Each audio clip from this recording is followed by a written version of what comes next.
In the beginning there was only Ginnungagap, the yawning void. To the north lay Niflheim, a land of frost and eternal ice.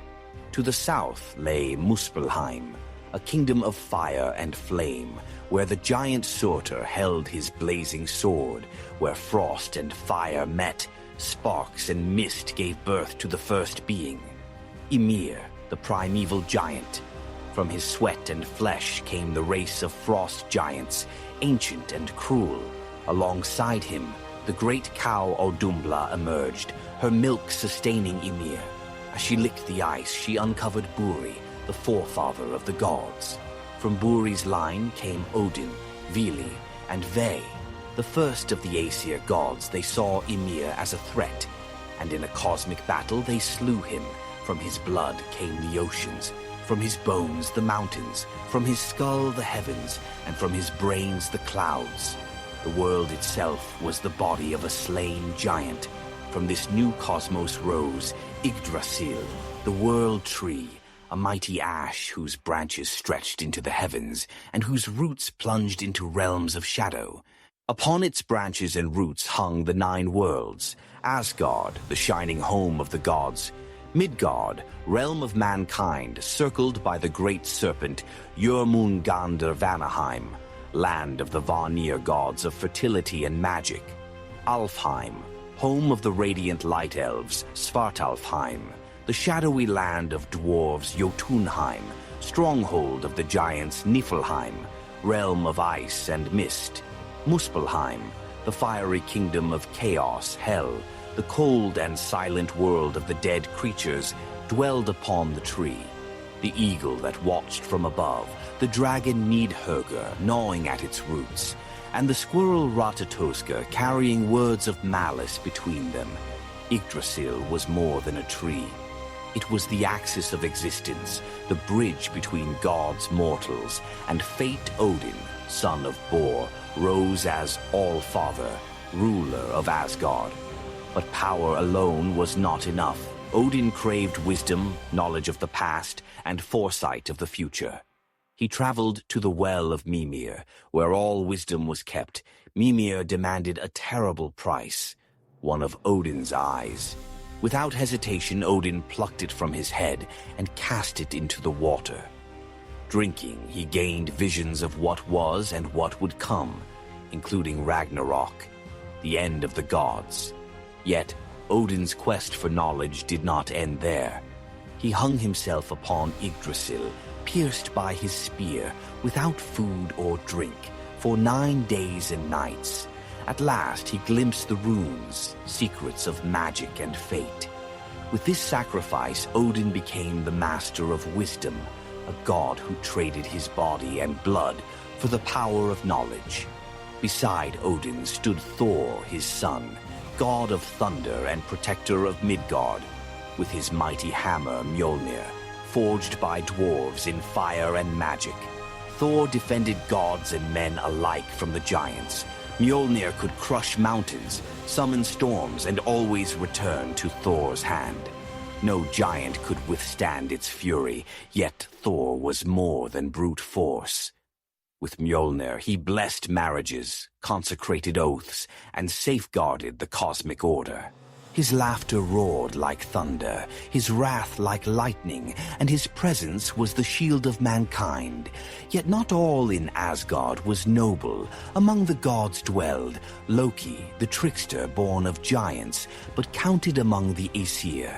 Loki was cunning, sly, and ever-shifting. He fathered both gifts and doom. From his schemes came treasures. Odin's spear Gungnir, Freyr's ship Skidbladnir, and Thor's hammer Mjolnir. Yet from his bloodline came monsters. Fenrir, the wolf destined to devour Odin. Jörmungandr, the serpent that encircled the world. And Hel, mistress of the realm of the dead. Loki was chaos given form, sometimes ally, often betrayer. His laughter carried both salvation and ruin. The gods feared Loki's monstrous children, most of all the wolf Fenrir, who grew so vast that only Tyr dared feed him. To bind him, the gods forged chains, but Fenrir broke them all. At last, the dwarves made Gleipnir, a ribbon woven from the sound of a cat's footstep and the roots of a mountain. The gods tricked Fenrir into testing it, but he demanded a pledge of trust. Tyr placed his hand in the wolf's jaws. When Fenrir found himself trapped, he bit down, severing Tyr's hand bound and howling.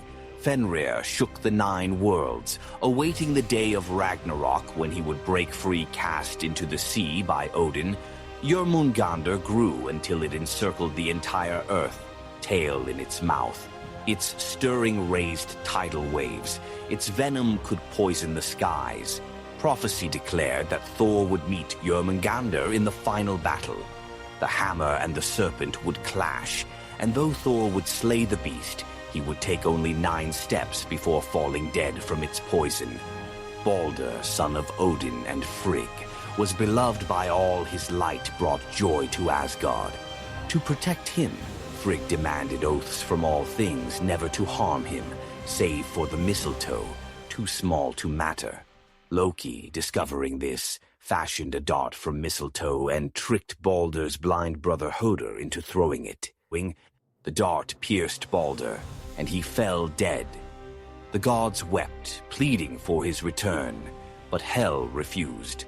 Baldur's death was the first toll of Ragnarok, the beginning of the end. The doom of the gods was sealed. The sun and moon were devoured by wolves. The earth quaked, mountains crumbled, and the seas boiled.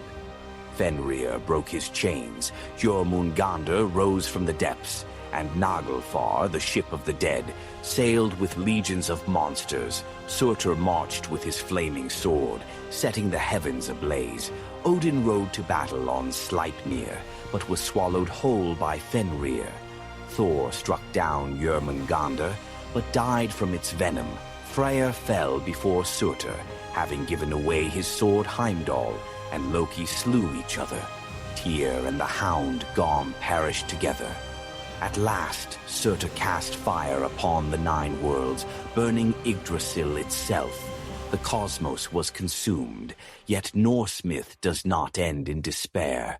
From the ashes, a new world rose, green and pure, fertile and whole. 2 humans, Leif and Lifthrasir, hidden within Yggdrasil, emerged to repopulate the earth.